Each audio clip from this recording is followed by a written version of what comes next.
അടുത്തത് കന്നിക്കൂറാണ്, വിർഗോ എന്നാണ് അതിനെ പറയുക. ഉത്രത്തിൻ്റെ മുക്കാൽ, ഉത്രത്തിൻ്റെ അവസാനത്തെ 3 പാദങ്ങളും അത്തവും ചിത്തിരയുടെ 1ഉം 2ഉം പാദങ്ങൾ ചേർന്നതുമാണ് കന്നിക്കൂറ്. ഈ ആഴ്ചയിൽ അവർക്ക് ഒരു വളർച്ചയുടെ ഒരു പ്രധാന ഘട്ടമാണ്. അതായത് ആഴ്ചയുടെ ആദ്യ ഭാഗത്തിൽ 9ാം ഭാവത്തിലെ സ്വാധീനം ഭാഗ്യം ഉണ്ടാക്കുന്നു. 29-ന് ശേഷം ബുധൻ 10ലേക്ക് വരുന്നു. 9ാം ഭാവത്തിൽ ഉണ്ടായിരുന്ന ബുധൻ 10ലേക്ക്, കർമ്മഭാവത്തിലേക്ക് ലഗ്നപതിയായിട്ട് 10ാം ഭാവത്തിലേക്ക് വരികയാണ്. അതോടെ ജോലി രംഗത്തിലും ഒക്കെ കൂടുതൽ പുരോഗമനം ഉണ്ടാകും. അതായത് ചെയ്തുകൊണ്ടിരുന്ന ജോലിയിൽ കൂടുതൽ ഉത്സാഹത്തോടെ ജോലി ചെയ്യാനും പുതിയ പദ്ധതികളിലേക്കും ഒക്കെ പ്രവേശിക്കാനും അത് ലാഭകരമായിട്ട് വിജയകരമായിട്ട് പൂർത്തിയാക്കാനും ഒക്കെ സാധിക്കുന്നതാണ്.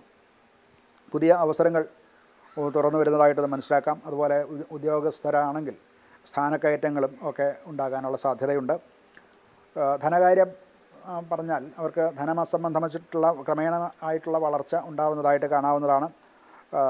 കുടുംബജീവിതത്തിലും സന്തോഷകരമായിട്ടുള്ള ഒരു അവസ്ഥയാണ്. മറ്റ് പ്രയാസങ്ങളോ ദുരിതങ്ങളോ ഇവർക്ക് ഈ ആഴ്ച ഉണ്ടാകാൻ സാധ്യത ഒട്ടും തന്നെ ഇല്ല. ആരോഗ്യപരമായിട്ടും പൊതുവെ മെച്ചം തന്നെയാണ് കാണുന്നത്. മറ്റ് രോഗ സാധ്യതകളൊന്നും കാണുന്നില്ല.